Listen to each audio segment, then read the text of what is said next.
name is Adim. I am from Nigeria. I went to college in the US, and then after that, I worked there for a couple years, about 5, 6 years. I was building software for different Fortune 500 companies, and then I decided. I always knew actually that I wanted to start my own business since I was a teenager, just because everybody in my family owned a business. My mom did, my dad did, so it's part of like my family entrepreneurship. So I decided to go back to Nigeria to start a software company, mainly because Nigeria wasn't a hub at the time for technology in Africa, and I thought there was a lot I could contribute from my experience and what I know, what I had learned living in the US. So I moved back, started a software business, but at the same time, I wanted it to be entirely remote. So my whole team was remote. Nobody lived in the same city.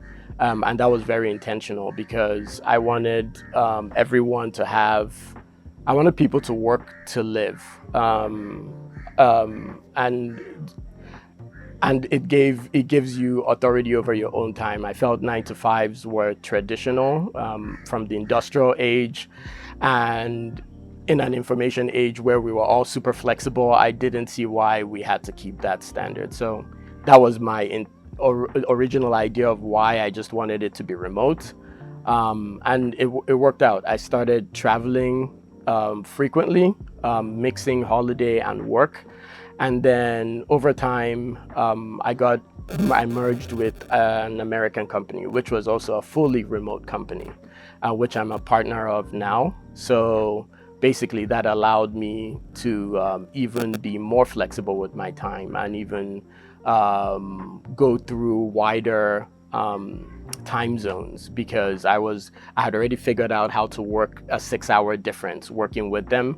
And then over time, I just started exploring and traveling more and working more and figuring out what the best way for me to work was. And now I'm here, currently in Kenya, working with Hackers Paradise and a bunch of other people that work remotely. It's the community. That's hands down. It's like you basically show up in a location and there are a bunch of people there that have the same priorities and needs as you, so it's easy to make friends.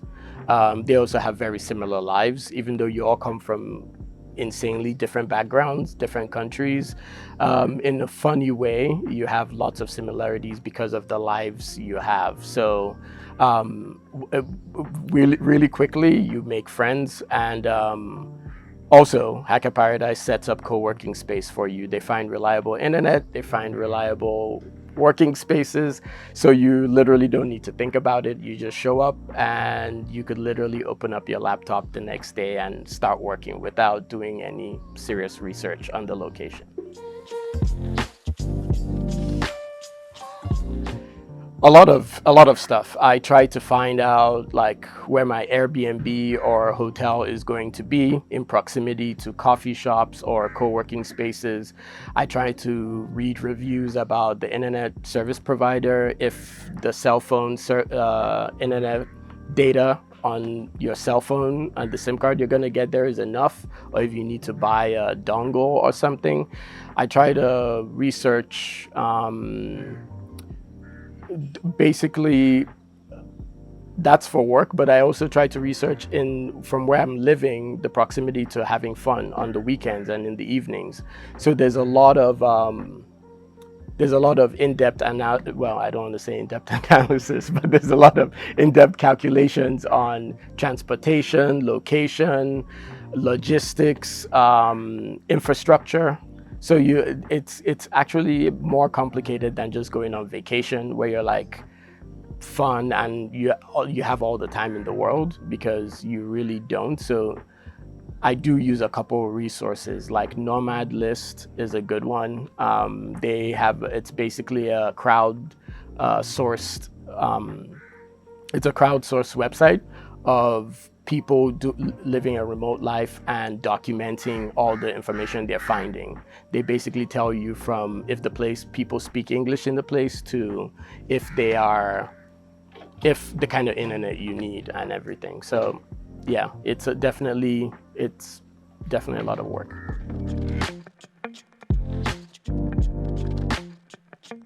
That's a good question. I wouldn't say I'm a digital nomad exactly, but I like to have a base, hop around to different countries, explore while working, sometimes on vacation, sometimes just working.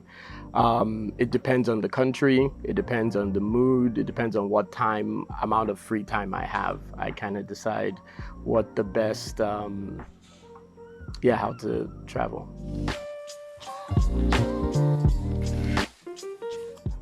So when I first started, I used to do 2-week trips or 1-week trips. And actually that doesn't work at all because it takes a lot of time to find the right working space. Before I used to start with like coffee shops, and then when you go to different countries, you realize the idea of coffee shops is not the same as the US. So you would go there and they would not even have Wi-Fi or have a place for you to sit long term. So you would spend a couple of days looking for the best place to work. And then you're also probably in a new time zone. So there's a different rhythm to things. You're in a new country. There's a different rhythm to things. So 1 week doesn't work. 2 weeks doesn't work. I'm trying out a month. Hopefully try 2 months out soon. I find the longer time span, by the time it takes about 2 weeks to acclimatize to a place, and then you can actually crank out a whole bunch of work after that. So I would say to work in a place, I would say I would give it a minimum of a month to stay there. Yeah. So I'm a software engineer. I have been doing this professionally for over 10 years now. But I run a small business myself, which basically has allowed me the freedom. So I basically get to put my own schedules and work when I want to. So that's actually been useful. Actually having control of my time has allowed me to travel to places and because you do need a flexible schedule to do remote travel and working. So I think I knew I wanted to do remote working 2 years into my career because, there was the whole fantasy about software engineers could work on a beach. So after thinking about it, I'm like, yeah, I would like to do that. And it became one of my goals. It's something that I crept into gradually. It would be something that I would work 9 months in a year and then travel for 1 month. And then the more I started understanding the dynamics of doing it, I started expanding the amount of time I'm traveling and working. But before, it started off as just taking super long holidays, and then I started adding work into it, and then it's getting to a point where I'm in my home base maybe way less than I am in other countries most of the time of the year.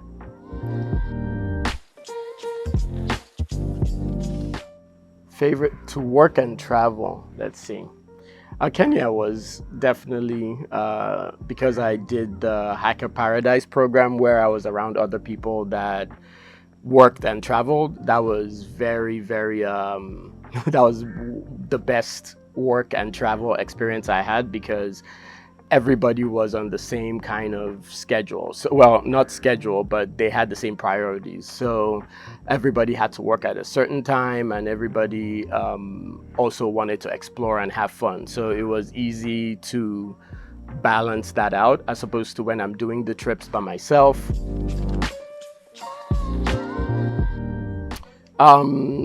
So basically for me, I then break down my work into tasks. So I basically set timelines for myself. I say this week I have to accomplish 1, 2, 3, 4 things. And because I know I'm traveling and working and I have to be flexible, because sometimes, let's say you want to go to a museum, but the museum is only open during working hours. I could work earlier or later.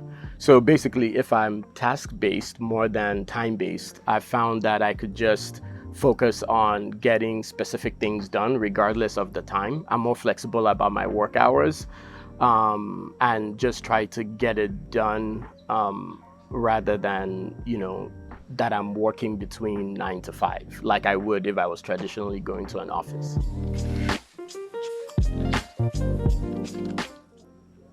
Slack is a core part of my company. It's asynchronous, it's chat, so it's asynchronous. So everybody in my company is in a different time zone.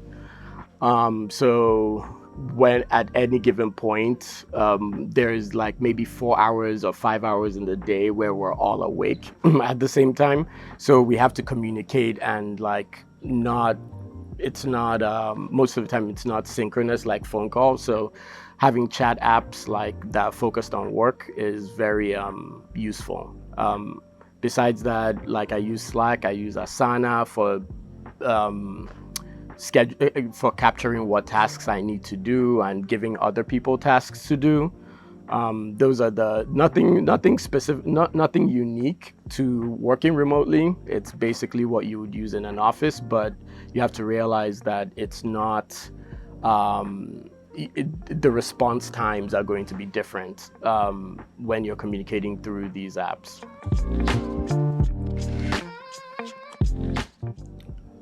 So I would say a lot of people that I have talked to that want to do it, they think you have to jump in all in, in the beginning. I would say if you have a remote job and you are not scared or worried, which you shouldn't be, you can. I would say, but my advice would be to take it step by step. You have your own working capabilities personally, like the environments that are best for you. Some people work beautifully at night, some people are day people. I would say just keep experimenting and figuring out yourself. And then when you figure out like how you learn, how you work, then you could like fully jump in and still maintain productivity. Because that's the thing, is you want to live this life, but you need a job to keep funding this life. So you don't want to lose your job. So you gotta decide how to balance keeping your productivity high, by knowing yourself and then implementing that in the places you travel to over time. There are challenges you would have because you chose this life, similar to if you choose a 9 to 5 in an office life. And it's actually realizing what your personal goals are and your dreams are and what sacrifices you're willing to make. For example, you would lose many ties. Your family and friends. So if you're a family-oriented person, you would miss home from time to time. You would miss the strong connections you've built over decades. So it depends on what you're looking for.